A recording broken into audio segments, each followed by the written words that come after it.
Oke, lanjut kawan. Oke, kebijakan yang sengaja menurunkan harga produk domestiknya ketika bersaing di internasional. Oke, untuk kemudian menaikkannya kembali setelah barang tersebut berhasil terjual di internasional. Kebayang nggak maksudnya? Misalnya nih, eh, kalian jual apa ya di Indonesia, misalnya batik misalnya. Kalian punya batik, contoh nih batik di dalam negeri. Nah, batik di dalam negeri misalnya nih jualan nih batik di dalam negeri harganya misalnya 50.000 misalnya. Nah, pas dijual ke luar negeri, nah gitu ya, harganya nggak 50.000, justru harganya misalnya 30.000. Loh, kok malah murah gitu kan ya. Ini tujuannya apa? Tujuannya dia biar laku dulu nih di luar negeri. Nah, seperti itu. Nah, nanti kalau sudah laku baru harganya dikembalikan lagi. Nah, ini kalau udah laku harganya dikembalikan ke sini. Gitu ya. Tapi kondisi ini tidak semua negara bisa lakukan ya. Ini adalah negara yang pasar dalam negerinya itu bisa dikendalikan pemerintah. Kalau nggak nanti malah kacau, gitu ya. Seperti itu. Itu contoh apa namanya eh, teknik dumping. Nah, itu namanya teknik dumping. Berarti udah tuh ketemu jawabannya ya. Itu ya. Jadi contoh ini namanya teknik dumping. Nah, itu atau kebijakan dumping. Nah, jadi itu tujuannya biar sebuah negara bisa menguasai pasar di internasional, misalnya seperti itu, gitu ya. Oke, lanjut. Tapi kalau di kayak Cina, barang Cina itu gitu nggak tuh? Kan barang Cina itu banyak yang murah tuh. Saat masuk Indonesia tuh kita banyak ketemu barang Cina yang murah ya. Apakah itu teknik dumping? Enggak, ya kalau di Indonesianya murah, misalnya di Cina juga murah juga harganya, itu bukan teknik dumping. Emang harganya murah, nanti ada teknik lain ya. Itu namanya teknik subsidi ya. Jadi teknik subsidi itu, ini subsidi. Teknik subsidi. Nah, subsidi itu apa? Jadi produksinya di domestik itu dibantu oleh pemerintah misalnya disubsidi sehingga biaya produksinya turun gitu ya oleh perusahaan itu biaya produksi itu karena disubsidi dengan biaya produksinya turun otomatis harga lebih murah tuh. Nah, dengan lebih murah dia dijual ke luar negeri sangat bisa bersaing. Itu yang dilakukan oleh negara Cina gitu. Ya, jadi kalian bisa temuin tuh harga keset cuma 3.000 rupiah misalnya kan gitu tuh.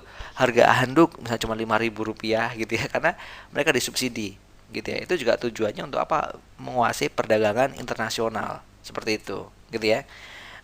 Teknik tarif. Kalau teknik tarif itu gini, ada tarif yang tinggi dibebankan kepada barang-barang impor misalnya, ya.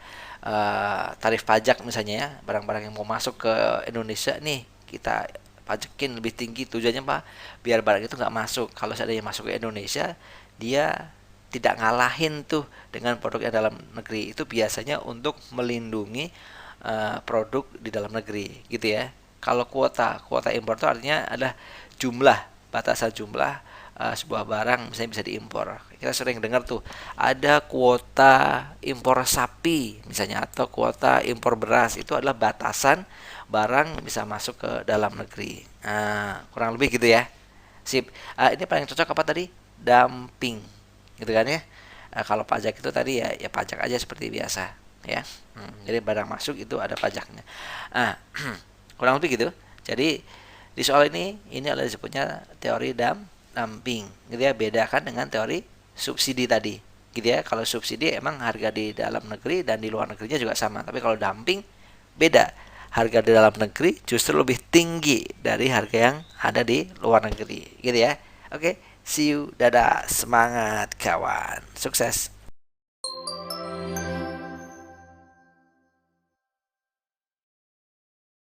Oke, lanjut bro, bos, kawan. Oke, sini yuk.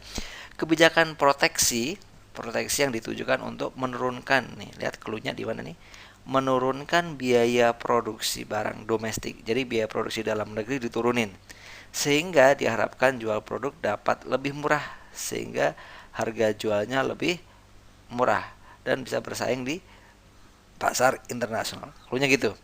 Ini kalau kalian perhatikan, ini yang diterapkan oleh teman-teman di Tiongkok gitu ya atau di Cina, itu mereka menggunakan teknik subsidi. Gitu ya. Contohnya ya kayak gini nih, misal nih bikin apa ya? handuk misalnya ya, kalian bikin handuk. Sebenarnya nih, biaya bikin handuk itu misalnya costnya adalah misalnya satu handuknya 7.000 misalnya. 7.000. Tapi dikasih subsidi sama pemerintah. Yang harusnya 7.000 misalnya disubsidi sama pemerintah, misalnya subsidinya berapa nih misalnya? Subsidinya misalnya 4.000 misalnya. Subsidi 4.000. Ini subsidi nih. Disubsidi. Sehingga modal handuknya dia adalah 3.000. Karena 4.000-nya subsidi, ya kan ya? Oke, ini contohnya gitu tuh. Sehingga dia bersaing, gitu ya. Contohnya di luar negeri atau di negara lain produksi handuknya tetap 7.000, gitu kan? Sehingga jualnya lebih pasti dari 7.000, gitu kan? Sedangkan di China misalnya produksi handuknya 3.000, berarti dia jualnya bisa di bawah 3.000. Kebayang ya? Jadi misalnya ada China atau Tiongkok gitu ya. Terus ada other country gitu ya, negara lainnya gitu ya. Cina bisa jual di harga 4.000 misalnya.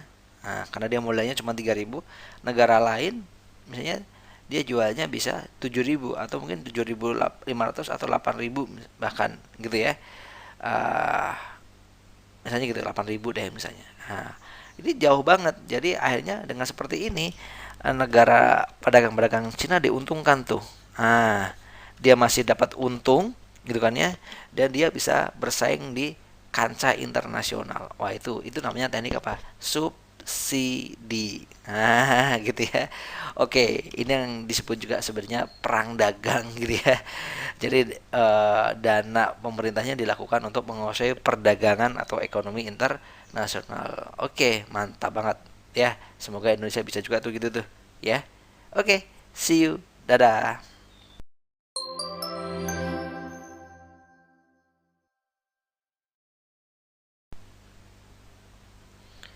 Oke, lanjut yuk. Dampak yang ditimbulkan dari kebijakan kuota impor. Jadi, kuota impor di sini adalah pembatasan impor ya, atau pembatasan jumlah sebuah komoditi masuk ke dalam negeri misalnya gitu ya.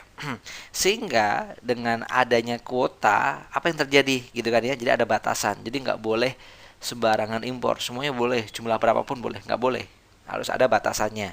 Misalnya nih dihitung kebutuhan daging Indonesia tahun ini berapa nih. Setelah ketemu barulah dirumuskan kuota impornya sekian. Jadi batasnya segitu. Jadi kalau kelebihan bisa jadi nanti akan terlalu banyak barang sehingga harganya akan turun terlalu jauh misalnya seperti itu gitu ya. Sehingga nanti justru imbasnya barang dalam negerinya harganya hancur seperti itu. Gitu ya, itu contoh-contoh fungsi dari kuota impor. Dampaknya apa sih? Dampaknya dibatasi itu, gitu ya. Kita lihat, kita cek di pilihan gadanya. Kenaikan harga produk impor di pasar domestik. Bisa jadi, bisa iya. Oke ya.